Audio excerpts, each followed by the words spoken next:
Hello everybody, E here. Welcome back to Top 5 Friday. Today we are talking about my favorite series. I'm kind of cheating here because I only really have 5 favorite series. I'm not a big fan of series. I know that sounds weird, but I prefer standalone works to long series, and if I am going to read a series, I prefer it just to be like a simple trilogy. Duology is even better, but standalone is best. The main reason I'm making this is because I'd like to hear from you guys what your favorite series is, so maybe I can branch out and find some stuff that I normally wouldn't come across. That's one of the things that I like about doing these lists, is hearing from you guys and finding new content. So, jumping into it, we have the Harry Hole series from Yon Nesba. I'm a big fan of this series. The individual books aren't great. They are pretty good.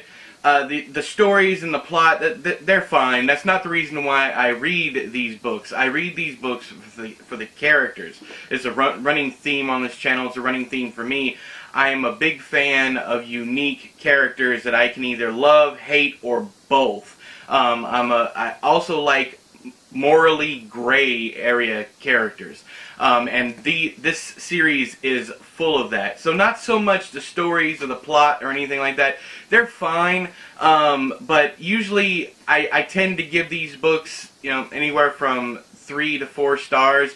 I don't think I've given any of them 5 yet, and I've read, let's see here, 3, 4, I've read 4 or 5 of them, I can't remember how many. And the plots kind of, they kind of blend together as well, but the characters don't. Every time I pick up one of these books, I know exactly who I'm reading about, and I don't have to think too hard about, wait a second, who is this person? Next up, and this is the book that, this is the series that inspired this video, which is, if you watched my unboxing, A Surprise from Thunderstorm, is the Timmy Quinn series from Keelan Patrick Burke. I love this entire series, even the really short stuff like Peregrine's Tale. The Hides is probably my favorite as far as the universe, the world building is concerned. I loved the uniqueness of that story alone. I liked the way the series wrapped up. I liked every single story in there, and Turtle Boy holds a special place in my heart because it is the first Keelan Patrick Burke story that I read, and I believe it won the Stoker Award, the Bram Stoker Award. But yeah, at number 4, that's Stage Whispers. Next up, actually, one of them isn't going to be a surprise. This one might be a surprise to people who are fans of the channel because you guys know that I don't like fantasy. But the Lord of the Rings trilogy and The Hobbit, I'm going to throw The Hobbit in there also, by J.R.R. Tolkien. I grew up reading these. I've read these several times. This version alone is in terrible shape, but I'm going to put that down because it's heavy. The entire series is amazing. It is very simply written. There's not too many frills or, well, there is superfluous information, but there's a calmingness to the story. There's adventure, there's fun, there's comedy, there's all that stuff in there, but there's also a feeling, maybe it's just nostalgia for me, I'm not sure, but there's this feeling like when I'm reading that story, it feels like I'm home, like I'm around my own people, that kind of thing. And every single time I revisit, I've reread The Hobbit almost a dozen times, but I've only read the original trilogy twice together. One time I actually split the books up and read other books in between, and another time I read them back to back to back. And every single time I read these books, I find something new, but there's always that, it's like getting together with old friends and talking about the new things that have happened. Which is kind of funny because nothing new has happened.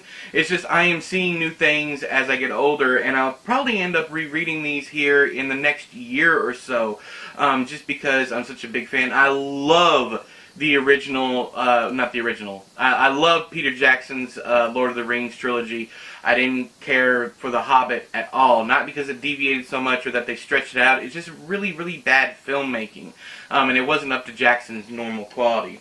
Next up, we have what some of you might be thinking might be at number 1, but The Dark Tower series by Stephen King is at number 2. What's number 1? Holy shit.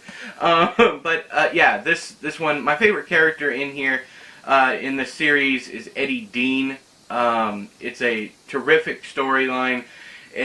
Some of the parts aren't as good as the whole. I have the famously unpopular opinion that Wizard and Glass is utter trash. I hate that book.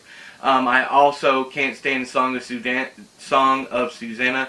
Both those books are terrible in my eyes. I hate Wizard and Glass more, I think, because if Song of Susanna had been combined with Book 5, Wolves of the Kala, I don't think I would have been as upset. Or had it been at the beginning of this one, I don't think I would have been as upset. But having to wait another 6 months for this book to come out, that book just seemed pointless. But I even love Book 4.5, which is The Wind Through the Keyhole. I find that book fascinating. It's one of my favorite in the series. I would put it right after, I would say my top 3 would be The Wastelands at number 1, number 2 would be Drawing of the Three, and then at number 3 it would be The Wind Through the Keyhole. But yeah, the Dark Tower series is at number 2. So what's at number 1? Can anybody guess? Right now, down there, pause the video, go down there, and go ahead and set your predictions for what number 1 is, and we're going to reveal it in 3, in 2, and 1. The Joel Goldberg series by Caroline Kepnes. I got to thinking about my favorite series, and I got to thinking about books that stayed with me. Like I said, I only have about 5 favorites. And I was thinking about it, I was like, I love Lord of the Rings, I love the Dark Tower series, I love the Timmy Quinn series, the Harry Hole story, I love all those. I don't love any of them as much as I love the Joel Goldberg series. The Caroline Kepnes, she gave me faith in thrillers again. There was a unique voice and perspective and feeling to the narrative that I hadn't come across before. I mean, even Stephen King has said that, you know, the story is wholly original. Well, maybe not the story. It's the concepts that she uses. She found a new way. I think she found a new way to bother people.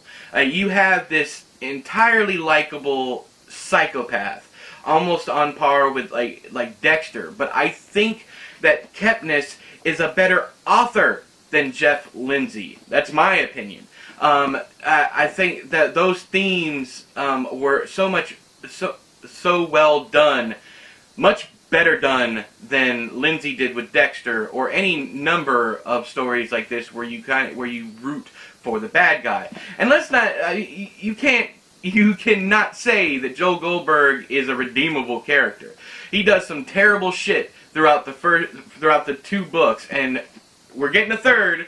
From what I understand, we're getting a third called Me. So you have You, Hidden Bodies, and Me. I'm looking forward to that one, especially knowing how Hidden Bodies ends. I'm wondering where the hell she's going to go with this. But anyways, I want to hear from you guys. Like I said at the beginning of the video, I want to hear from you guys down there in the doobly-doo. What are some of your favorite series? I don't care too much about fantasy, like I said before, but I'd love to hear your favorite thrillers.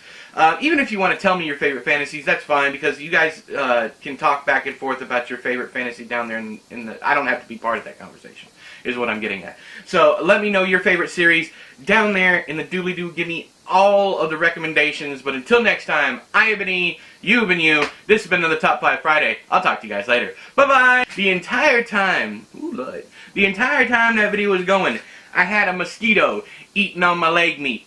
I don't know if you...